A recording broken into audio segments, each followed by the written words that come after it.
अस्सलाम वालेकुम, मैं हूं हबीब अकरम और आप देख रहे हैं प्रोग्राम नुक्ता नज़र। आज के प्रोग्राम में हमारी बात होगी मालदीव के शहर औदू में होने वाली सरबराही कॉन्फ्रेंस, जो सार्क ममालिक के तमाम सरबराहान हुकूमत वहाँ जमा है और वहाँ पर पाक भारत वज़राए आज़म के दरमियान मुलाकात भी हुई है, जिसमें दोनों ने कुछ अहद व पैमान किए हैं अमन व अमान से रहने के।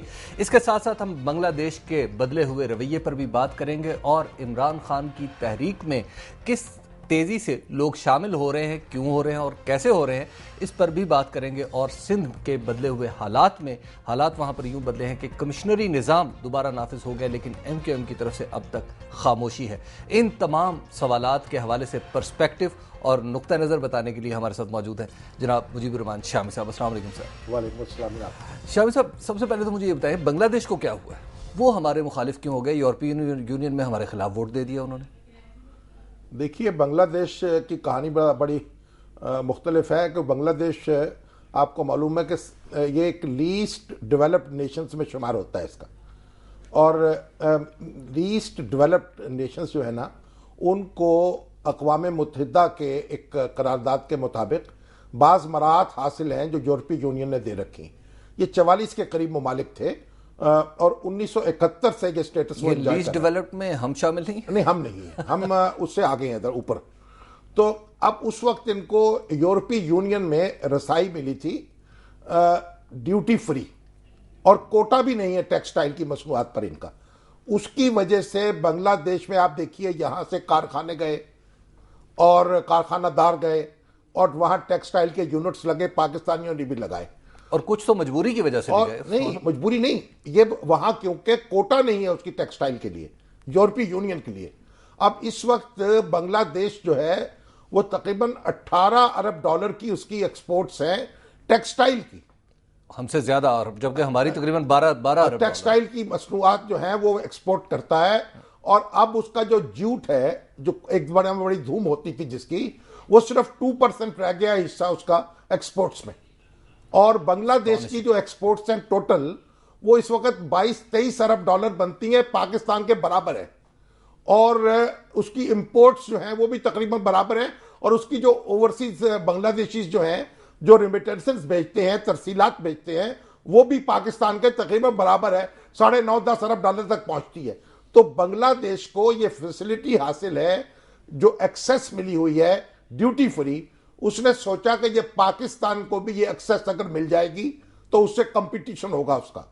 और जी देखिए, लेकिन एक बात मैं बताऊं, पाकिस्तान को ये एक्सेस सैलाब की वजह से दी गई थी गुज़श्ता साल, और 2 साल के लिए है ये, कि 2 साल के लिए कंसेशन होगा। लेकिन शर्त यह है कि WTO के ममालिक इस पर एतराज ना करें। लेकिन शामी साहब, पोजीशन ये है कि भारत तो हमारा साथ दे और बांग्लादेश हमारे खिलाफ वोट डाले। तो देखिए, अब ये कुछ अजीब सी बात नहीं? यही तो अजीब सी बात तो है, लेकिन अब तारीख जो है वो भी आपके सामने है। तो बांग्लादेश ने समझा कि हमारा मुकाबला होगा पाकिस्तानी मसनूआत से। हालांकि पाकिस्तान को ये चंद $100 मिलियन का फर्क पड़ेगा, इससे कोई लंबी ये कंसेशन नहीं है और हमेशा के लिए भी नहीं है। तो 2 साल तक ये रहेगी। लेकिन बांग्लादेश ने ये मुनासिब समझा कि अपना एतराज लगाए। लेकिन अब ये भी खबर आई है कि बांग्लादेश ने कहा है कि नहीं, ऐसे चलिए हो गया, हम अपना एतराज वापस ले सकते हैं। गोया ये इम्कान मौजूद है कि वो एतराज वापस ले ले। शामी साहब, इतनी छोटी, जिस तरह आपने बताया कि इसका साइज और वॉल्यूम ही इतना छोटा है कि चंद $100 मिलियन तक महदूद है, मेरा ख्याल ये कुछ हमारी अगर बड़ा कर लेते तो अच्छा था। हाँ। लेकिन आप देखिए कि वो बहरहाल हसीना वाजिद साहबा की हुकूमत है वहां, और वो शेख मुजीबुर रहमान की बेटी हैं, तो इसके अपने मसाइल भी होते हैं। लेकिन मैं आपको एक और दिलचस्प बात ये बताऊं कि 1980 में जो बांग्लादेश की जो एक्सपोर्ट्स थी ना, वो कोई चंद मिलियन डॉलर थी, 1 अरब डॉलर से भी कम। 1 अरब डॉलर से भी उस वक्त, और हमारी 2.5 अरब डॉलर थी उस वक्त, यानी उनसे कई गुना ज्यादा उसके मुकाबले में। और आज बांग्लादेश की आबादी हमसे कम हो चुकी है। बांग्लादेश की आबादी मुत्तहिदा पाकिस्तान में 56% थी, आज वो 16 करोड़ की आबादी है और हम 19 करोड़ को टच कर रहे हैं। तो बांग्लादेश ने अपनी आबादी कम की है और अपने वसाइल जो है उसमें ज्यादा इजाफा किया है। तो ये आप उनकी परफॉर्मेंस है, हमें उसको भी जरा देखना चाहिए और अपने आप को भी देखना चाहिए। हम अपने तकब्बुर में मुब्तला रहते हैं और बहुत से काम हम जो है करने वाले वो करते नहीं हैं। तो पाकिस्तान में जो सूरत हाल है, एनर्जी क्राइसिस है, और यहाँ जो हमारी इंतजामिया है वो एक नाहल है, और बदउनवान भी है, उसकी वजह से ये सारे मसाइल पैदा हो रहे हैं। तो बांग्लादेश, चलिए चंद $100 मिलियन अगर हमें ना भी मिलेंगे तो बांग्लादेश का उससे क्या बनेगा भाई। और हमारा भी वैसे बनना कुछ तो नहीं था, अच्छी खासी हमें भी मांगने की आदत है, तो लिहाजा हम नहीं, मांगना नहीं है ये तो बेचना है, ये तजारत है। ये हमने अपनी टेक्सटाइल मसनूआत बेचनी है वहां। तो ये नहीं है कि कोई हमने कोई खैरात मांगना है या भीख मांगना है, हमने अपना माल बेचना है और उन्होंने उसके पैसे लेने हैं वहां से। अच्छा शाम साहब, आज आपको पता है आदू में एक वो सार्क कॉन्फ्रेंस भी जारी है और वहां पे भारत के वजीर आजम भी और हमारे वजीर आजम भी मिले। हमारे वजीर आजम को आपको पता है खिताब मिला है कि अमन के अलंबरदार हैं। ये उनके वालिद जो है ना, वो अलमदार हसन गिलानी से, मैं उनका नाम जी अलमदार हुसैन गिलानी तो वो अलंबरदार अमन के करार पाए। शाम साहब, इसका क्या मतलब हम लें कि पाक भारत ताल्लुकात वो जो नीचे की तरफ जा रहे थे, हमारे ऊपर मुसलसल प्रेशर्स थे कि कभी हाफिज सईद के खिलाफ कार्रवाई करो, कभी इसके खिलाफ कार्रवाई करो, कभी ये चीज़ दो, कभी वो चीज़ लो, तो वो प्रेशर्स खत्म हो गए? नहीं, एक पाकिस्तान और भारत के दरमियान कुछ ताल्लुकात में बेहतरी आई है और ये 5वीं मुलाकात हो रही है यूसुफ रज़ा गिलानी साहब की। और ये जब वजीर आजम बने, जी जब वो वजीर आजम बने, जब से शर्म शेख में मिले, कोलंबो में मिले, तंपो में मिले, वहाँ जनाब क्रिकेट मैच देखने गए। तो मतलब 5वीं मुलाकात है। और ये हुस्न इत्तफाक ये है कि मनमोहन सिंह भी पंजाब से ताल्लुक़ रखते हैं, यहीं के चकवाल के रहने वाले, यहीं पैदा हुए। और जब पाकिस्तान बना है तो उस वक्त उनकी उम्र जो है 15-16 साल की होगी, 14-15 साल की। और 14-15 साल की उम्र में यहाँ से वो उन्होंने रुखसत हुए और हिजरत की, एक लिहाज से कह लें तो। अब गिलानी साहब भी पंजाबी हैं। इससे पहले हमारे आई के गुजराल हैं, वो जेहलम के रहने वाले थे, उस वक्त नवाज शरीफ साहब थे।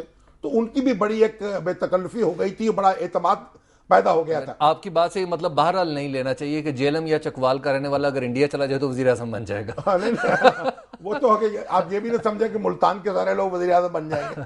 तो बहरहाल मनमोहन सिंह जो हैं बड़े धीमे मजाज के, सुलझे हुए, पढ़े लिखे यानी बुजुर्ग सियासतदान हैं। और उनकी और गिलानी साहब की जब भी मुलाकात हुई है तो कोई पेशरफ्ती हुई है। आज शर्म शेख में तो आप देखिए कि गिलानी साहब ने उनसे ऐसा मामला दिखाया था कि वो बलूचिस्तान के मामले में भी उन्होंने कहा कि हम देखेंगे इसको। तो वो जब दिल्ली पहुंचे तो वहां हाकार मच गई, उनकी बड़ी तनकीद हुई, पार्लियामेंट में उनके खिलाफ पाकिस्तान और भारत जो है अब उनको एक साथ रहना है। जब एक साथ रहना है तो अब मसाइल को भी हल करना है। अच्छा शाम साहब, वो कहते हैं वजीर आजम हमारे कहते हैं कि सरक्रीक पे मैंने बात की, मैंने इनसे ट्रेड के हवाले से बात की, मैंने इनका शुक्रिया अदा किया कि यूनाइटेड नेशन में और यूरोपीय यूनियन में इन्होंने हमारा साथ दिया। कश्मीर का जिक्र कहीं नहीं, वरना पहले हमारी फतह के तौर पे ये देखा जाता था कि कश्मीर का जिक्र भी अब देखिए, मैं इस वक्त तक उसकी डिटेल नहीं है, लेकिन कश्मीर के बगैर तो गुजारा है नहीं। कश्मीर का जिक्र तो करना ही पड़ेगा, उनको भी सुनना पड़ेगा, हमें भी करना पड़ेगा। कश्मीर का मसला तो बहरहाल हल होगा, लेकिन असल मसला यह है कि कश्मीर का मसला कैसे हल हो। यानी अगर आप बातचीत शुरू कर दें, ताल्लुकात बेहतर हो जाएं, तब मसला हल होगा, या पहले मसला हल करें तब ताल्लुकात बेहतर होंगे। तो हमने लड़ाई भी करके देख लिया, मुंह बसोर के देख लिया, रूठ कर देख लिया, एक दूसरे पर इल्जामात लगा कर देख लिया, एक दूसरे को धमका कर देख लिया, मसला हल नहीं हुआ। और मुज़ाकरात भी उससे पहले बहुत किए थे, तब हल नहीं हुआ था।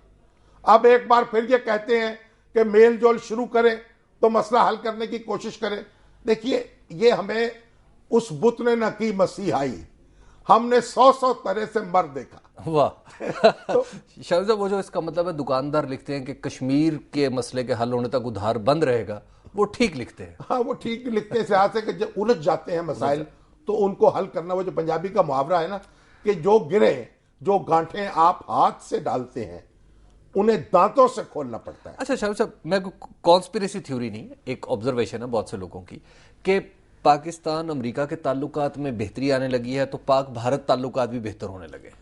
असल में पाकिस्तान और अमेरिका के ताल्लुकात जो हैं, बहुत से लोग कह रहे हैं बेहतर हो रहे हैं, बहुत से लोग कह रहे हैं बदतर हो रहे हैं, बहुत से लोग कह रहे हैं कि अमेरिका और पाकिस्तान जो है अब एक पेज पर नहीं रहेंगे, अब वो पुराने ताल्लुकात नहीं होंगे।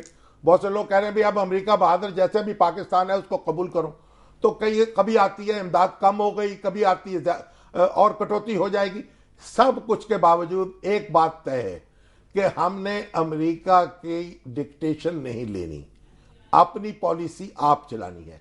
और अमेरिका को भी लाजिम है कि हमें कन्विंस करे और हमारे साथ आर्गू करे, फिर बात चलेगी।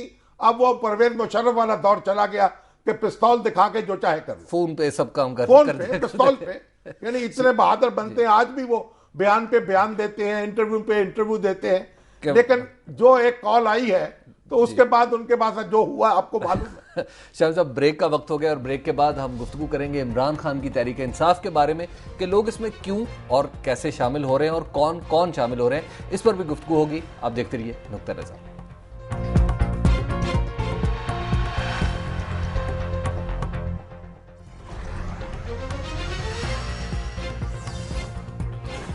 नुक्ता नज़र में एक बार फिर खुशामदीद। हमारी गुफ्तगू जारी है और गुफ्तगू जो मैंने करनी है वो तो ये है कि इमरान खान की तहरीक में लोग धड़ाधड़ और जौक दर जौक बज़ाहिर कैसे शामिल हो रहे हैं। लेकिन शामिल साहब, मैं उससे पहले आपसे एक और सवाल पूछना चाह रहा हूँ। आप फ़ोन पे बात कर रहे तो कुछ जिक्र आ रहा था अदलिया का, वो क्या है? असल में ये जो अभी खबर आई ना कि जजों की जो तकर्रियाँ हैं सुप्रीम कोर्ट में, जी जी, जिसके पार्लियामानी कमेटी का इजलास था, तो वो खबर जो आ रही थी उसमें कुछ कन्फ्यूजन था। तो चौधरी शुजात हुसैन साहब से मैं बात कर रहा था कि कन्फ्यूजन दूर कर ले, क्योंकि बाकी जो चीफ जस्टिस साहबान हैं वो गए हैं सुप्रीम कोर्ट में, उनकी तो आ गई कि ठीक है तौसीक हो गई। लेकिन जो हमारे सईद अदर साहब हैं जो रिटायर्ड जज हैं, इस वक्त वकील हैं, तो वो उनकी भी तकर्री हुई थी सुप्रीम कोर्ट में।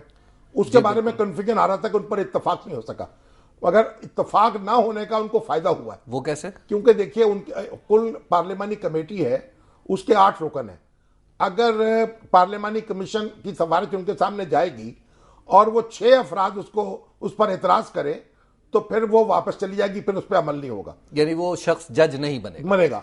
लेकिन अगर 6 एतराज ना कर पाए और उनमें 5 एतराज करें तो फिर वो, और फिर टाइम जो है 2 हफ्ते के अंदर ये काम होना है।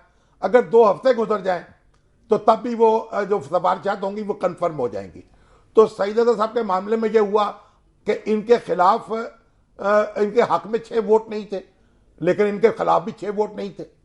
अच्छा, जो इनके खिलाफ 6 वोट नहीं हो सके, उसके साथ ही ये वक्त खत्म हो गया। तो उस पर इनकंक्लूसिव लिख दिया गया। चौधरी शुजात हुसैन साहब ने बड़ा जोर लगा के ये लफ्ज अदा किया, इनकंक्लूसिव। वो आपको समझ में भी आ गया। तो उन्होंने कहा कोई इस पर कोई ये आप ऐसा मामला है कि वो जज बन गए। वो अगर सुन रहे हो तो मुबारकबाद वसूल फरमाएं और मिठाई हमें भिजवा दें। अच्छा, जस्टिस साहब गोया शम्स साहब, यानी ये एक रास्ता, ये गोया पहले जज होंगे जिनके ऊपर कोई फैसला नहीं है कमेटी का। नहीं, कमेटी का फैसला यही है ना कि फैसला नहीं है तो फैसला हो गया उनके हक में। अच्छा, वेरी तो इंटरेस्टिंग। 6 आदमी, क्योंकि 2/3 से उनको रिजेक्ट किया जा सकता है, तो 2/3 नहीं थे, टाइम जो है 2 हफ्ते गुजर गए, तो आप वो अल्लाह के मदद से हलफ उठा लेंगे। अच्छा, चले जाओ साहब, वो आते हैं वो इस तरह तो होता है, इस तरह का काम। ये तो होगी खबर की बात। अब आ गए तो लेकिन शाम साहब, मैं इमरान खान के जाने से पहले, इसका मतलब है जो हम मोस्टली जो लोग चला रहे हैं, जो टेलीविजन पे चल रही हैं, वो ये चल रही है कि इत्तफाक नहीं हो सकता। उनको वो ये नहीं समझ रहे कि इसका नतीजा क्या है, इसका नतीजा क्या है, इसका हक उनके हक में चला गया। जैसे वो कहते हैं शक का फायदा देकर बरी कर दिया गया। अच्छा, यहाँ पे जज बरी तो इत्तफाक नहीं हो सका उनके खिलाफ, यानी 6 रुकन अगर उनके खिलाफ मुत्तफिक नहीं है तो हो गए जज। और वैसे भी आप देखिए कि वो बड़े टैक्स के कानून के बड़े माहिर हैं और बड़े एक रिस्पेक्टेबल आदमी है, कानूनदान है। उनकी जरूरत थी, जो सुप्रीम कोर्ट के जराए वो कहते हैं कि सुप्रीम कोर्ट में ऐसे शख्स की जरूरत थी जो टैक्स के अमूर का माहिर हो। तो ये अच्छी खबर है। अच्छा शाम साहब, इमरान खान साहब की तहरीक के हवाले से बात करें तो ये जो 9 नवंबर भी आया, यौम इकबाल था, यहाँ पे यौम इकबाल हमारे खानवादे इकबाल ने तो किसी और तरह मनाया कि उनके साथ शामिल हो गए। तो आपको कोई इतराज है? नहीं, मैं वैसे एक बात, वो तो शामिल हुए हैं। अभी तो हमारे जो जहांगीर तरीन साहब हैं, शाह महमूद कुरैशी साहब हैं, उनका बड़ा चर्चा हुआ है। शाह महमूद कुरैशी साहब तो एन में जा रहे थे। शाह महमूद कुरैशी साहब जो थे, उनके जो बरखुरदार हैं, वो सुना है कि उन्होंने उनका घेराव कर रखा है। अब वो भी तहरीक इंसाफ में आएंगे। जहांगीर तरीन साहब अलबत्ता अपना जत्था अलग बना रहे हैं। वो कहते हैं हमारा इत्तेहाद होना चाहिए। अब इमरान खान के कई लोग कहते हैं करीबी कि अगर इत्तेहाद हो गए जत्थों से तो फिर तो पार्टी गई, वो आगाज से पहले ही अंजाम हो जाएगा। लेकिन शाम साहब, जो जावेद इकबाल साहब हैं, वो तो हिस्टोरिकली मुस्लिम लीग से उनका ताल्लुक। हाँ, मुस्लिम लीग से ताल्लुक था। और मैं आपको क्या बताऊं, मुझे याद आया, देखिए नवाज शरीफ साहब की जो भुट्टो साहब के साथ इस फैमिली की चपकल शुरू हुई, उसका सबब क्या था? यहां से जस्टिस जावेद इकबाल, उस वक्त जज नहीं थे, जावेद इकबाल साहब ने इलेक्शन लड़ा लाहौर से भुट्टो साहब के मुकाबले में। उस वक्त जो भुट्टो साहब के खिलाफ जो थे, उनमें फूट पैदा हो गई, 2 धड़े हो गए राइटिस्टों के। एक ने डॉक्टर उनके जनरल सरफराज को खड़ा कर दिया, और इन्हीं के मुकाबले में नसरुल्लाह खान उनकी हिमायत कर रहे थे, और जमात इस्लामी और मुस्लिम लीग जो थे इनकी हिमायत कर रहे थे, जावेद इकबाल की। तो उस वजह से भुट्टो साहब यहां से जीत गए। मगर उस इलेक्शन में जो शरीफ फैमिली थी, इत्तफाक फैमिली जिसे हम उसे कहते थे, उन्होंने बड़ी मदद की थी और ताउन किया था जस्टिस जावेद इकबाल साहब के साथ, और इनको गाड़ियां फराम की थी, ट्रांसपोर्ट फराम की थी इनके इलेक्शन में। तो वो उनकी बात नोट हो गई, इंटेलिजेंस ने रिपोर्ट की होगी। तो भुट्टो साहब जब इख्तिदार में आए तो उन्होंने इत्तफाक फाउंड्री को भी नेशनलाइज कर लिया, और जस्टिस जावेद उस पर कब्जा हो गया। नहीं, जावेद इकबाल तो अपनी पॉलिटिक्स करते रहे ना। अब नवाज शरीफ साहब की जो फैमिली थी, मियां मोहम्मद शरीफ साहब जिसके सरबराह थे, उनके कारोबार पर कब्जा हो गया सरकार का, और ये कारखानों से बाहर हो गए। इनके वालिद साहब जो थे, फिर इनको एक नई दुनिया बसानी पड़ी, वो एक अलग कहानी है। फिर मियां अजहर के वालिद से कैसे ताल्लुक हुआ वो किसी वक्त और सुनाऊंगा। लेकिन ये जावेद इकबाल साहब की ये कंट्रीब्यूशन है कि इनकी हमायत की वजह से भुट्टो साहब शरीफ खानदान के दर पे हो गए थे। तो अब जो है उनका खानवादा वो इस तरफ नहीं, वो शामिल भी रहे मुस्लिम लीग में, सेनेटर भी रहे उसके टिकट पर। लेकिन अब जो उनके पोते हैं अल्लामा इकबाल के, वलीद इकबाल, वो शामिल हुए हैं तहरीक इंसाफ में, और उनके दाएं बाएं उनके वालिद साहब और वालदा दोनों मौजूद थी। और वालदा भी आपको मालूम है जस्टिस नासरा जावेद इकबाल बड़े धड़ल्ले की खातून है, और अभी ये जो तहरीक थी अदलिया की, उसमें तो उन्होंने बहुत भरपूर हिस्सा लिया। और शनाख्त उनकी भी मुस्लिम लीग ही रही है, मुस्लिम लीग रही है, लेकिन मतलब अपनी उनकी एक आजादी और हुर्रियत की एक अपनी उनकी स्ट्रगल है जस्टिस नासरा जावेद इकबाल की। तो अभी ये मेरा ख्याल। शामिर साहब, इस वक्त जो वलीद इकबाल साहब की अब बात करें तो वो हमारे साथ मौजूद हैं। अस्सलाम वालेकुम वलीद साहब। वालेकुम अस्सलाम जी। वलीद साहब ये बताएं, ये कैसे शामिल हुए तहरीक इंसाफ में? आप मुस्लिम लीग में क्यों नहीं शामिल हुए? जी, मैंने ये महसूस किया कि जी तहरीक इंसाफ का जो फ़लसफ़ा है और तहरीक इंसाफ की जो स्ट्रगल है और तहरीक इंसाफ का जो विज़न है जिसके साथ वो पाकिस्तान को आगे ले जाना चाहते हैं, मेरे जो ख़यालात हैं वो उनके साथ बहुत हम आहंग हैं। और मैंने महसूस किया कि सबसे बेहतर फ़िट जो है वही है। जमहूरियत का हुस्न यही है कि उसमें इख्तलाफ राय हो सकती है। आइन ने वादा किया हुआ है कि आपके पास सियासी आज़ादी है। मैंने अपनी आज़ादी को इस्तेमाल करते हुए पाकिस्तान के इंटरेस्ट में जो बेस्ट स्टेप लिया जा सकता था। नहीं, मगर आपके तो वालिद साहब और वालदा दोनों आपके साथ मालूम होते। जी, वालिद साहब और वालदा साहिबा मेरे साथ बैठे हुए थे, लेकिन उन्होंने किसी पार्टी में शमूलियत का ऐलान नहीं किया। लेकिन उन्होंने सपोर्ट की है। बाद में मैंने गुफ्तगू सुनी है इनकी टेलीविजन पर, उन्होंने सपोर्ट किया आपकी और इमरान खान की। जी, सपोर्ट करना एक बात है, लेकिन उस प्रेस कॉन्फ्रेंस के दौरान भी मेरे से पहला सवाल ही ये किया गया था कि आपकी वालदा और वालिद भी साथ शामिल हो रहे हैं। तो मैंने बताया कि जी वो शामिल नहीं हो रहे। मेरी वालदा जो हैं वो अपनी गैर जानिबदारी को बरकरार रखना चाहती हैं और वो इसी तरह रहेंगी। और मेरे वालिद जो हैं वो उम्र के उस हिस्से में हैं कि वो अब अपने पढ़ने और लिखने के काम में ज़्यादा मशगूल रहना चाहते हैं और वो अब सियासी सरगर्मी में इन्वॉल्व नहीं होना चाहते। सो दोनों मेरे वालदा और मेरे वालिद, ज़ाहिर है मेरे वालिदैन हैं, मुझे तवक्को तो यही होगी कि हर कोई जो मैं लॉफुल काम करूं उसमें मुझे सपोर्ट करें। वो सपोर्ट करना और हिमायत करना अपनी जगह है, लेकिन किसी सियासी जमात में और सियासी सरगर्मी में शमूलियत इख्तियार करना मेरे हमराह ऐसी कोई बात नहीं है जी। उनकी गैर जानिबदारी। अब आपका क्या, यानी क्या आप हदफ क्या है? अब आपका क्या करेंगे? और इमरान खान से क्या तवक्कुआत है आपको? इमरान खान से तवक्कुआत वही हैं जो सारे पाकिस्तान की हैं और ख़ुसूसन पाकिस्तान के नौजवानों की हैं कि वो पाकिस्तान जिस अंधे कुएं के अंदर इस वक्त फेंक दिया गया हुआ है उसको वहाँ से निकालने में कामयाब हो जाएंगे, और उसके साथ साथ पाकिस्तान का और पाकिस्तानियों का मुल्क के अंदर और मुल्क के बाहर सर बुलंद करेंगे। अच्छा वलीद साहब, ये मैं आपसे पूछना चाह रहा था कि क्या आपने ऑप्शंस दूसरे भी एक्सप्लोर किए थे कि पीपल्स पार्टी की तरफ चले जाते अगर आपने सियासत पे आना था, PMLN की तरफ चले जाते या कहीं और? नहीं जी, मैंने कोई एक्सप्लोर या मैंने कोई फिशिंग एक्सपीडिशन नहीं शुरू की हुई थी कि मैं कांटा डालूंगा और जो मछली फंस जाए उसे पकड़ लूँ। ये फैसला होता है कन्विक्शन का, ये फैसला होता है नज़रियाती, ये फैसला फ़लसफ़े का भी, इसमें सारी बातें शामिल होती हैं। तो मैं कोई पॉसिबिलिटीज़ इस तरह से तो नहीं एक्सप्लोर कर रहा था। एक पॉसिबिलिटी ही एक्सप्लोर हो रही थी कि पाकिस्तान की बेहतरीन खिदमत किस तरह से हो सकती है, और मैं ये महसूस करता था, मैं तमाम सियासी जमातों का एहतराम करता हूँ, उनके मैंडेट का एहतराम करता हूँ, मैंने अपने नज़दीक यही सोचा कि पाकिस्तान की बेहतरीन खिदमत जो है वो तहरीक इंसाफ में शमूलियत के साथ। वली साहब, आपसे भी तवक्कुआत कायम हो जाएंगी लोगों की? जी, अल्लाह ताला उन तवक्कुआत पे पूरा उतरने की तौफीक दे जी, सुरखरू करे जी। मेरी तो यही दुआ है जी। मैं नेक नियति के साथ आया हूँ इस फील्ड के अंदर। ये आसान फील्ड नहीं है, बल्कि मेरे ख्याल में मुश्किल तरीन फील्डों में है दुनिया की ये जो सियासत है। बहुत शुक्रिया जी। बहुत शुक्रिया आपका वलीद साहब। शामिल साहब, वलीद साहब भी शामिल हो गए हैं, वलीद इकबाल भी शामिल हो गए हैं, शाह महमूद कुरैशी भी वो शामिल तो पहले हो गए जिक्र कर लिया ना हमने, वो जी। भी शामिल हो रहे हैं। अच्छा, अब ये क्या मिल के कुछ कई असर? लोग ऐसे हैं कि वो कह रहे हैं कि हम ग्रुप बना के, मैंने तो पहले अर्ज किया ना आपसे कि जहांगीर तरीन से बात चल रही है, वो इत्तेहाद चाहते हैं। तो अब इस वक्त अब कई लोग ऐसे हैं जो मुस्लिम लीग नून से भी मुज़ाकरात कर रहे हैं और इनसे भी कर रहे हैं, उनमें हम ख्याल अनासर भी शामिल हैं। नहीं, ट्रांसलेट हो पाएंगे सीट्स में? ये तो आप देखिए, अभी तो एक साल पड़ा हुआ है, ये 6 इलेक्शन में 6 महीने कब होता है इलेक्शन। अब ये जो उम्मीदवार भी आते चले जाएंगे, लेकिन रौनक लग गई है, देखिए। अच्छा साहब, ब्रेक का टाइम हो गया, मैं एक छोटा सा आपसे सवाल पूछना चाह रहा हूँ। जब भुट्टो साहब आए थे तो क्या उस वक्त ये सिचुएशन थी, इसी तरह लोग बासर खानवादे? देखिए, भुट्टो साहब जरा और तरीके से आए थे, ये और तरीके से आ रहे हैं। हर शख्स के आने का तरीका जरा मुख्तलिफ होता है और जाने का तरीका भी मुख्तलिफ होता है। बात यह है कि भुट्टो साहब के 70 के इंतखाबात को अगर आप देखें तो उनमें कई तो नॉन एंटिटीज भी थी, लेकिन कई ऐसे लोग थे जो बड़े मौसर लोग थे। खास तौर पर सिंध में बहुत कम लोग जो है, बहुत कम नए लोगों को वोट दिए गए थे, टिकट दिए गए थे। आप सिंध में देख लें अगर, तो वो पुराने खानवादे जो थे उन्हीं को टिकट दिए गए थे, और पंजाब के रूरल एरियाज में भी कई जगह ऐसा हुआ था।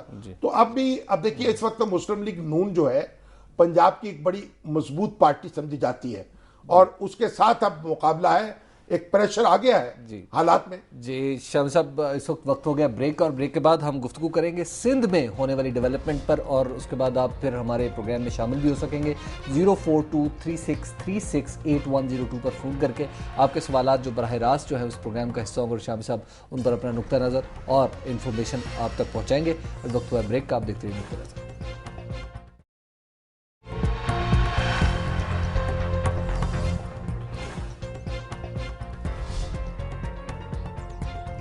नुक्ता नज़र में एक बार फिर खुशामदीद, गुफ्तगू हमारी जारी है, और अब हम पहुंचे हैं शाम साहब कराची में। क्या हो रहा है, सिंध में क्या हो रहा है? वो तो वेलकम हो रहा है। उन्होंने तो अल्ताफ हुसैन साहब ने कहा है भाई नौजवान जहां भी इकट्ठे हों, बस वो क्या किसी ने जगर का शेर है ना कि हुस्न जिस रंग में होता है जहां होता है, अहले दिल के लिए सरमाया है जहां होता है। तो तहरीक इंसाफ को बड़ी मुबारकबाद भेजी है। अब देखें वहां जलसा करेगी तो उसके बाद क्या करेंगे। तहरीक इंसाफ कराची में जलसा कर पाएगी? तो करेगी, जाहिर है। कराची में नहीं, अब तो अल्ताफ हुसैन साहब ने भी बाहें फैला दी हैं। अच्छा शाम साहब, ये अल्ताफ हुसैन साहब की जमात जो MKM, वो उसके और PPP के दरमियान मुज़ाकरात जारी रहे। पहले हमने देखा कि लोग कट मर गए कराची में और हैदराबाद में कि वहां पर कमिश्नरी सिस्टम लगाया जा रहा था, और MKM ने इसके ऊपर शदीद एहतजाज किया। उसके बाद इनके बहुत दिन तक मामलात चलते रहे, और उसके बाद ये खामोश हो गए, और फिर कमिश्नरी सिस्टम आ गया। नहीं, असल में ये हुआ ये है कि वो पहला निज़ाम जब उन्होंने बदला तो उसके बाद कानून पास कर दिया असेंबली में। जब MKM जो थी बाइकाट कर रही थी ना असेंबली का, तो कानून पास हो गया। अब उस कानून को ख़त्म करने के लिए आपको नया कानून बनाना पड़ेगा। पहले ऑर्डिनेंस के जरिए ख़त्म किया था, ऑर्डिनेंस लैप्स कर गया। अब नया कानून बनेगा तो फिर बात चलेगी। देखिए, ये हमारी, मगर एक बात बताएं मुझे कि हमारे 3-3.5 साल हो गए जमहूरियत बहाल हुए, किसी भी सूबे में बल्दियाती अदारे बहाल नहीं हुए। क्यों? यानी ये जो जमहूरियत है जी, देखिए, जब फौज की हुकूमत आती है तो पहला काम वो ये करते हैं कि बल्दियाती अदारे बहाल होते हैं, और नीचे तक अवाम के नुमाइंदे मौजूद होते हैं लोगों के मसाइल हल करने के लिए। ऊपर असेंबलियां खत्म कर देते हैं, वो कौमी असेंबली खत्म, सूबाई असेंबली खत्म, सेनेट खत्म, वहां मार्शल्ला का डंका बजता है, और नीचे ग्रास रूट लेवल पे जमहूरियत आ जाती है। ठीक, कभी बुनियादी जमहूरियत कहते हैं, कभी उसे असली जमहूरियत कहते हैं, और फिर लोग शोर मचाते हैं, हंगामा होता है। और जब ये हमारी जमहूरियत आती है, जब आई 3.5 साल से, तो वो अब सारी सरकारी अफसरों के जरिए चल रही है। हर सूबे में सरकारी अफसर बड़े महबूब हैं और अवाम के नुमाइंदे नहीं आ पाते। ये क्यों? ये माइंडसेट है क्या? ये इसलिए कि आप लोगों को शरीक नहीं करना चाहते इख्तिदार में। इसीलिए तो जमहूरियत जो है ना, वो चंद 100 अफराद के इख्तदार में आने का नाम नहीं है। और ये वहां तो देखिए, वहां एथनिक डिवाइड भी है सिंध में, अर्बन एरियाज की और सूरत हाल है, रूरल एरियाज की और सूरत हाल है।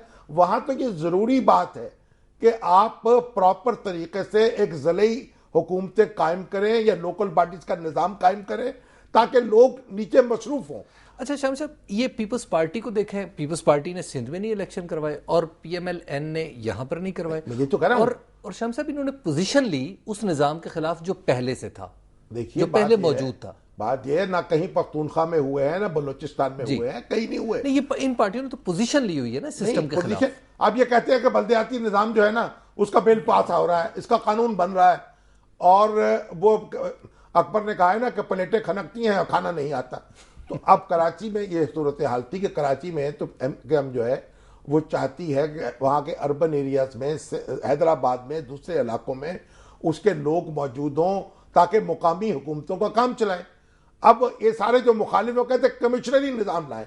कमिश्नरी निज़ाम ये है कि सरकारी अफसर जो हैं वो जिम्मेदार होंगे, गोया वहाँ से आप जो उनकी सपोर्ट है एमकेएम की, उसके मुताबिक उनको शेयर ना दें। तो अब ये कोई अच्छी बात नहीं है। अब ज़रूरत यह है कि ये कोई ऐसा निज़ाम बना ले जिसपे एमकेएम भी मुतमईन हो जाए और पीपल्स पार्टी भी मुतमईन हो जाए। अब कहते हैं कि दोबारा गुफ्तगू कर रहे हैं, अब ऐसा कौन सा निज़ाम बनाएंगे, ऐसी कौन सा अजीबुल खिलकत बच्चा पैदा होगा वो देखेंगे। क्योंकि या तो अब मुकामी जो मामलात हैं वो आवाम के नुमाइंदों के सपुर्द होंगे या नहीं होंगे। अच्छा शम साहब, यहाँ पे माफ़ कीजिएगा शम साहब, यहाँ पे एक और सवाल पैदा होता है। सवाल ये है, आप आमतौर पे पेशगोई से गुरेज करते हैं, लेकिन मेरा ख्याल है इस 1.5 साल के बारे में, 1.5 साल में do you see any election of this type के लोकल गवर्नमेंट का कोई इलेक्शन हो जाए? देखिए, ये होना तो चाहिए। अब सिंध के एरियाज में तो एक बेचैनी है। अब एमकेएम को कबूल नहीं होगा कि किसी निज़ाम के बगैर या ये मौजूदा कमिश्नरी निज़ाम जो है इसके साथ मामला चलता रहे, तो कोई ना कोई सूरत तो उनको करनी पड़ेगी। अब अगर यह भी हो सकता है कि आप वो पुराना निज़ाम बहाल कर दें और उनकी मर्जी के अफराज वहाँ लगा दें, जैसे पहले हुआ है 3 साल 3.5 साल। तो दरअसल हम बार बार जो है हमारे सियासतदान कूचा इख्तदार से निकाले जाते हैं, और वो जो पुराना सबक है ना अलिफ बे का, वो अब इनको याद नहीं होता। फिर अलिफ बे जीम इनको पढ़ानी पड़ती है। अब इतनी उम्र हो गई है इनकी, बुढ़े तोते जो हैं कहां तक वो रटेंगे, कहां तक रटाएंगे। खुदा के लिए आप जमहूरियत को ग्रॉस रूट लेवल से दुरुस्त करें, नाफिज करें और लोगों को शरीक करें उनके मामला। अच्छा शामी साहब, एक और आप कह रहे थे, आपने बताया था कि आमरीत में हमेशा ये लोकल बॉडीज आ जाती है। अच्छा, क्या आमिर इसको डेमोक्रेसी का एक्सप्रेशन समझता है? और हमारे जो माइंड, ये जो हमारे सियासतदान है, ये इसको क्या कुछ और समझते हैं? इसलिए कि जब मार्शल लॉ जो होता है उसमें मार्शल लॉ ड्यूटी पर तो बहुत कम लोग रह जाते हैं। बिलाकर तो यही सिविल अफसर यही काम चला रहे होते हैं, फौजी अफसर तो बहुत कम होते हैं या वो ऊपर की सतह पे होते हैं। तो आप अगर देखिए कि फौजी अफसर तो वो अपना काम करते हैं ऊपर, वो खारजा पॉलिसी चलाएंगे, वो डिफेंस पॉलिसी चलाएंगे, वो दूसरी पॉलिसीज जो है वो एक्सपर्ट लेके आ जाएंगे, लेकिन निचली लेवल पर लोगों को मुतमईन करने की कोशिश करते हैं और वहां इलेक्शन करा देते हैं। तो वहां इलेक्शन कराने से जो एक दबाव है वो कम हो जाता है और उनको एक स्पेस मिल जाती है। लेकिन जब जमहूरियत आती है, वो प्रोविंशियल असेंबलियों में कायम हो जाती है, मरकजी असेंबली में कायम हो जाती है, और नीचे अल्लाह खैर सल्ला वहां वो सीएसपी हैं और पीसीएस हैं, उनके जरिए हुकूमत होती है। अब हुक्मरानों को वो लोग इसलिए अच्छे लगते हैं कि सियासी आदमी गया गुजरा भी तो हो ना, वो भी सवाल करता है कि जनाब आप ये काम कैसे कर रहे हैं, मुझे जो हुक्म दे रहे हैं। मगर अफसर तो बेचारा नहीं कर सकता।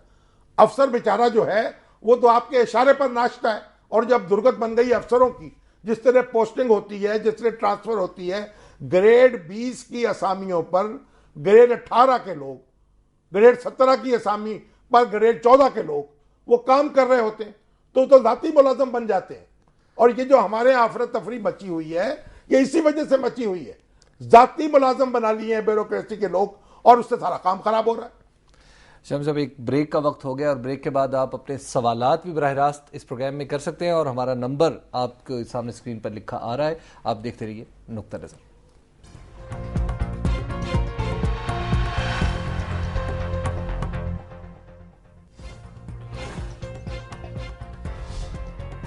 नुक्ता नज़र में एक बार फिर खुशामदीद। गुफ्तगू हमारी जारी है। शाम साहब, मैंने आपसे दो बातें करनी। एक तो ये है कि माइक मुलन ने जो तरदीद जारी कर दी है कि उसको कोई ख़त नहीं मिला मंसूर एजाज का, तो उस बारे में तो आपका नुक्ता नज़र मुझे मालूम है कि आपने पहले कहा था कि ये गलत खबर साबित होगी अल्टीमेटली, लेकिन इस हवाले से हम कल बात कर लेंगे। लेकिन एक जो मंसूर एजाज कंस्पिरेसी केस है जी, उस पर कल गुफ्तगू कर लेंगे। लेकिन आप डॉक्टरों की बड़ी सपोर्ट करते रहे हैं। शाम साहब, आप ही का एक दोस्त डॉक्टर जो है, डॉक्टर मरे, अमेरिका में माइकल जैक्सन के केस में पकड़ा गया और उसको सजा हो गई है कि गलती मुझे को आपका दोस्त मालूम होता है कि गाना बजाना वालों के खिलाफ था। लेकिन साहब, यहाँ पे आपने डॉक्टर्स यहाँ पे देखना डॉक्टरों की वहाँ उसकी जो सजा तो उसको हो रही है, अभी ज्यूरी ऐलान करेगी, लेकिन मैक्सिमम उसको जो सजा होगी वो 4 साल हो सकती है और उसका लाइसेंस जो है वो भी जब्त हो सकता है गलती की, क्योंकि उसने गफलत की है, उसने उसको ओवरडोज किया, दवा दी नींद की और या नशे की, और उसके बाद बताया भी किसी को नहीं और बर वक्त जो है उसके अस्पताल को वालों को भी नहीं बुलाया, तो उसकी बड़ी गफलत है। लेकिन आप देखिए कि उसके ऊपर जो मुकदमा कत्ल का कायम नहीं हुआ। पाकिस्तान में देखिए जो हमारे ड्राइवर है ना, ड्राइवर हर रोज आदमियों को नीचे दे के मारते हैं, उन पर कत्ल का मुकदमा कायम नहीं होता 302 का। तो ये जो हमारे यहाँ के पागल लोग बैठे हैं, उन्होंने डॉक्टरों पर 302 के मुकदमे कायम करना शुरू कर दिए। उन पर मुकदमे गफलत के चलने चाहिए, उनके लाइसेंस जब्त करने चाहिए अगर जुर्म साबित हो जाए, लेकिन 302 के मुकदमे आज तक दुनिया में कायम नहीं हुए। और यहां भी एक लाहौर हाई कोर्ट ने फैसला दिया था, अब वो कैसा फैसला दिया जस्टिस ख्वाजा शरीफ साहब ने, और वो दूसरे जज जो साथ बैठे हुए थे ना, वो नमाज पढ़ने गए तो फैसले में तब्दीली कर दी, उनके भी दस्तखत कर दिए। वो भी एक अजब कहानी है। इसका मतलब है शायद आइंदा कोई डॉक्टर वकील का इलाज नहीं करेगा। ये ऐसा ही होगा। वकीलों का इलाज तो पता नहीं कौन करेगा, वैसे डॉक्टर क्या कर सकते हैं बेचारे, जज नहीं कर पा रहे और खुद वकीलों के लीडर नहीं कर पा रहे। इस किस्म के लोग जो हैं नीचे से वकील बन गए हैं कि उनको उनका इलाज करना बड़ा जरूरी है, वकीलों को खुद करना चाहिए। शफकत साहब है हमारे साथ रावलपिंडी से। अस्सलाम वालेकुम शफकत साहब जी। अस्सलाम वालेकुम जी। मेरा सवाल है कि आप कह रहे थे मुल्तान से वज़ीर आज़म होगा, क्या इस दफा मियां वाली से नहीं होगा? नहीं, मैंने ये नहीं कहा मुल्तान से वज़ीर आज़म होगा। उन्होंने कहा था, मैंने ये कहा था कि मुल्तान का हर शख्स तो वज़ीर आज़म नहीं हो सकता। आप जनाब बिल्कुल मियां वाली से वज़ीर आज़म लाएं, जहां से लाएं। सुभान अल्लाह। हाजी बशीर साहब हैं हमारे साथ आज़ाद कश्मीर से। अस्सलाम वालेकुम हाजी साहब। वालेकुम सलाम। अस्सलाम वालेकुम सर, कैसे हैं आप? वालेकुम सलाम, अल्लाह का शुक्र है। आप सबको ईद मुबारक। हमारी खैर मुबारक जनाब, हुक्म। अच्छा सर, मैं इनसे ये पूछ सकता हूँ? जी जी पूछिए। कि हमारा ये सवाल है कि जो मारवी मेमन साहिबा हैं या शाह महमूद कुरैशी साहिब, ये जो इन्होंने एतहाद किया इसमें इमरान खान के साथ, जी तो जी, ये नून वाले जो हमारे भाई हैं इनसे सब लोग दूर हो गए, क्यों हो गए? एक, और दूसरे नंबर पे ये अगर पीपल्स पार्टी का इतना साथ दे कि उसको आगे बढ़ा के इन्होंने अपनी सियासत की सत्यानाश कर दी। ये एक जगह में बैठ के अपनी जगह में डटे हुए हैं, तो किसी के पास ये असल में इत्तेहादी को साथ में ये नहीं ले रहे। मारवी मेमन तो मुस्लिम लीग काफ में थी और शाह महमूद कुरैशी साहब मुस्लिम पीपल्स पार्टी में रहे, फिर मुस्लिम लीग में भी रहे थे। लेकिन बात यह है कि अब जिसकी जो चाहे जहां शामिल हो जाए। अब ये तो मुस्लिम लीग नून जाने या तहरीक इंसाफ जाने या वो जाने, अभी वैसे ऐलान भी नहीं किया उन्होंने। ये दोनों अपनी अपनी पार्टियों से नाराजगी भी तो इनकी कुछ ना कुछ है, किसी न किसी नहीं नाराजगी है, इसलिए तो जा रहे हैं ना। उन्होंने तो शाह महमूद कुरैशी साहब ने तो कह दिया कि मैं अब पीपल्स पार्टी से मेरा कोई लेना देना नहीं। कोई अब वहां तो डाइवोर्स हो चुकी है, मुगल्लस कतई। सुफियान साहब है लाहौर से हमारे साथ। जी सुफियान। वालेकुम आप सर, मैं आपसे 2 क्वेश्चन छोटे से पूछूंगा, मेरा टाइम नहीं लूंगा। पहला तो ये कि इमरान खान साहब ने जो सिविल लॉ फरमानी की बात की, इनको थोड़ी टाइमिंग देखनी चाहिए, क्योंकि सबसे ज्यादा उनके जो पसंदीदा जो उनको पसंद करते हैं वो नौजवान है। तो नौजवान के अगर मार्च अप्रैल मई में देखा जाए तो जो है ना वो रेगुलर पेपर्स होंगे, BA के, FA के, FS के, सबके, तो उनको मैं टाइमिंग देखनी चाहिए। और दूसरी बात मैं ये करूंगा कि जो एनालिस्ट है एक जगह पे तो वो ये कहते हैं कि जी अगर तो उन्होंने नए लोग लिए तो वो इलेक्शंस नहीं जीतेंगे। जब वो शाह महमूद कुरैशी, मारवी मेमन, जहांगीर तरीन साहब का कहते हैं तो वो कहते हैं जी इन्होंने तो पुराने कर दिए, फिर इनकलाब की बात करते हैं।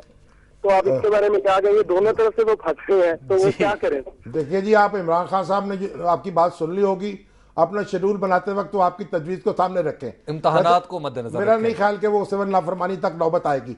लेकिन जहां तक ताल्लुक है बाकी लोगों का, देखिए सियासतदान ना नए होते हैं ना पुराने होते हैं। जो लोग बाकिरदार हैं, जिनके ऊपर कोई दाग नहीं है, खा वो 100 साल के हों, खा 200 साल के हों, वो काबिल एहतराम है। तो इसलिए नए पुराने की बहस जो है ये वो लोग चलाते हैं जो गैर सियासी लोग होते हैं, जो सियासत की कोई खबर नहीं होती, सिर्फ अपने ड्राइंग रूम में बैठ के गौर करते हैं। सियासत में कोई नया पुराना नहीं होता। तो ये इसका मतलब जो पुराने लोग आ रहे हैं उनसे वो जो अच्छे लोग हैं बिस्मिल्लाह, खराब लोग हैं तो नए भी खराब हो जाए, उनसे भी बचना चाहिए और हर पार्टी को बचना चाहिए। तो गोया आपके ख्याल में जो पुराने लोग जो एतराज है जो उनका हमारे तो एतराज ही कोई नहीं है भाई। देखिए शाह महमूद कुरैशी साहब है, उस पर किसी को क्या एतराज है? उनके किरदार पर कोई किसी को क्या उंगली उठा नहीं सकता। कोई एक दयानतदार आदमी है, नेक नाम आदमी है। वो मारवी मेमन बेचारी जो है वो भी बड़ी पुरजोश और सरगर्म है, उनके ऊपर भी कोई किसी ने एतराज तो नहीं उठाया। कोई इस तरह का कोई उनकी कोई फाइनेंशियल करप्शन हो या ऐसी बात हो। तो और भी लोग हैं, देखिए मुस्लिम लीग नून में भी शामिल हुए हैं वो लोग जो मुस्लिम लीग काफ में थे, और दूसरी जमातों में भी शामिल हो रहे हैं। तो ये किरदार की बात है, ये फलां पार्टी में शामिल हुआ। और एक बात मैं और बताऊं आपको, हम बार बार लोटा लोटा कहने लगते हैं। लोटा सिर्फ वो होता है जो एक पार्टी के टिकट पे इलेक्शन लड़के दूसरी पार्टी में शामिल हो जाए। इलेक्शन लड़ने से पहले अगर कोई शख्स किसी पार्टी को छोड़कर किसी दूसरी पार्टी में आता है तो वो लोटा नहीं है। ये हम ये जरा ये भी ध्यान कर लें। हमें लोटा लोटा कहने का भी शौक हो गया है। बाद औक़ात हम बाल्टी को भी लोटा कह देते हैं, तो भाई गिलास को भी लोटा कह देते हैं। तो फर्क करें जरा। मोहम्मद अबू बकर साहब है हमारे साथ कोट अद्दू से। जी अबू बकर साहब।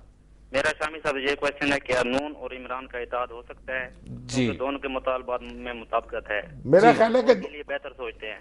देखिए हमारी सियासत में जो शख्सी तसादुम है वो बड़ी अहमियत रखता है, और इसलिए जहां शख्सियात का तसादुम हो जाए वहां इत्तेहाद बहुत कम देखने में आता है। लेकिन दोनों जमातों में ऐसे लोग मौजूद हैं जो चाहते हैं कि शख्सियात का तसादुम ना होने पाए। अब देखिए बिलाखिर क्या होता है।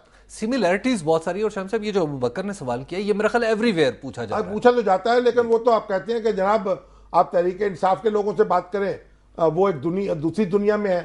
मुस्लिम लीग नून से बात करें, वो दूसरी दुनिया में है। तो अब हम यहाँ तो देखिए अमली सियासत में तो हम कुछ कर नहीं सकते, दुआ ही दे सकते हैं। रमजान साहब हैं हमारे साथ फैसलाबाद से मौजूद। जी अस्सलाम वालेकुम। वालेकुम सलाम। जी शामिर साहब, मेरा आपसे सवाल है कि ये जो शहबाज शरीफ है ये आपके भी बहुत करीबी दोस्त हैं, और ये इलामा इकबाल का अगर इनको शेर ही नहीं पढ़ना आता तो ना पढ़ा करें। देखिए दूसरा मैं इनसे ये कहता हूँ कि कल की एक रिपोर्ट आ रही है, ऑडिट रिपोर्ट, वो घपले की, वो पंजाब गवर्नमेंट के जो महकमे हैं। अच्छा देखिए उनके मतलब आपकी क्या राय है? पता नहीं कौन से घपले हैं, लेकिन कहीं ना किसी महकमे में कोई ना कोई बदनवानी हो सकती है। और शहबाज शरीफ साहब को तो हबीब जालब के शेर गा के भी पढ़ते हैं वो। तो अब अल्लामा इकबाल की भी थोड़ी सी तरबियत लेंगे। अब अल्लामा इकबाल के बच्चे तो वहां चले गए, लेकिन मेरा ख्याल अल्लामा इकबाल के शेर भी पढ़ना शुरू कर दे तो अच्छा होगा। अब उन्हें कोई बताने वाला भी नहीं रहा। मगर एक बात है कि अब वो उनके ऊपर जाती तौर पर कोई इल्जाम नहीं है करप्शन का। यानी उन्होंने पंजाब जो है उसमें जो उसकी बालाई सतह है हुकूमत की, उसमें आप कोई उंगली नहीं उठा सकते। लेकिन वो पटवारी और पुलिस थाने पटवारियों पर और पुलिस वालों पर तो वो तो माशाल्लाह मामला वहीं का वहीं है। और शहबाज शरीफ साहब को चाहिए कि इस तरफ तवज्जो दें। उनकी अपनी दयानतदारी अपनी जगह है, इन लोगों को दुरुस्त करें। वो दिन रात कहते हैं मैं चोरों को उल्टा लटका दूंगा, तो भाई ये इनको लटकाएं उल्टा। जो चोर सारे लाहौर में इकट्ठे हैं, बाकी चोर तो बाद में जाएंगे ना, जो दूर जाना पड़े तो जो करीब के हैं उनको तो लटकाएं ना। पुलिस वाले तो खुद उल्टा लटका देते। सलामत साहब है हमारे साथ गुजरावाला से। जी सलामत साहब। जी वालेकुम सलाम साहब। मैं सर आपके तवस्सुत से, आपके प्रोग्राम के तवस्सुत से शामी साहब और आपकी अपना खिदमत में सलाम अर्ज करता हूँ। वालेकुम सलाम जनाब। मैं ये गुजारिश करना चाहूंगा कि मौजूदा सियासी दौर में जो अकलियतों को सिलेक्शन में डाल दिया गया है, जो मुशर्रफ साहब ने यानी अपना सिलेक्शन सिस्टम बनाया और 18वीं तरमीम में इन जमहूरी पसंद कुव्वतों ने उसको पक्का कर दिया और अकलियतों को सिलेक्शन में डाल के इलेक्शन से बाहर निकाल दिया गया। ये क्या गैर जमहूरी यानी अपना अंदाजे अपना इसका सियासी मामला नहीं है? देखिए अकलियतों को इस वक्त दोहरे हकूक हासिल हैं। वो वोट भी दे सकते हैं, आम इंतखाबात में उनका वोट भी मौजूद है, आम इंतखाबात में वो खड़े भी हो सकते हैं, और मुख्तलिफ सियासी जमातें उनको टिकट भी दे सकती हैं। और उनकी जो मखसूस नशिस्तें हैं वो कौमी असम्बली में और सेनेट में उसके लिए इलेक्शन भी होता है कौमी असम्बली और सेनेट में। हसनैन साहब हैं हमारे साथ रहीम यार खान से मौजूद। जी हसनैन साहब अस्सलाम वालेकुम। वालेकुम सलाम सर, कैसे हैं आप? आपकी दुआ है जी, शुक्र अल्लाह का। अच्छा, मैं एक छोटी सी बात करना चाह रहा था कि मे भी आप उससे एग्री करें या ना करें कि ये नहीं एग्री क्यों नहीं करेंगे हम आपसे। अच्छा, क्यों नहीं लग रहा कि जैसे एक पहले था डायरेक्ट मोड, जैसे मुशर्रफ दिया और उससे पहले अयूब खान ने आगे उन्होंने गवर्नमेंट की हमारे पूरे पाकिस्तान में जो भी उन्होंने सेटअप चलाया, अब यूँ नहीं लग रहा कि जो पीटीआई के थ्रू एस्टेब्लिशमेंट एक नया मोड लाना चाहिए पार्लियामेंट। अच्छा, हो सकता है। देखिए बात यह है कि अब हर शख्स को ये आज़ादी है कि वो अपनी पार्टी बनाए और अपना प्रोग्राम लाए। आप और लोगों को आज़ादी है कि उसको वोट दें या ना दें, तो इसलिए ये फैसला लोग खुद कर लें। हमें हमारे फैसले तो कोई फर्क नहीं पड़ता। जी आपका बहुत बहुत शुक्रिया शामी साहब। कल हमारे प्रोग्राम का वक्त ख़त्म हुआ, चाहता है कल फिर आपसे मुलाकात होगी इसी वक्त और फिर कल हम मुख्तलिफ चीज़ों पर बात करेंगे। माइक मलिन की स्टोरी पर भी बात करेंगे और शामी साहब कल मुस्लिम लीग नून के हवाले से भी कुछ सवाल उन पर भी बात, इमरान खान की आप बीती में से भी कुछ मैं पढ़ना चाहता था। चलिए वो भी कल पे रख लेते हैं। आज हमारा प्रोग्राम का वक्त ख़त्म हुआ, चाहता है बहुत शुक्रिया आपका देखने का। कल तक के लिए इजाज़त दीजिए। खुदा।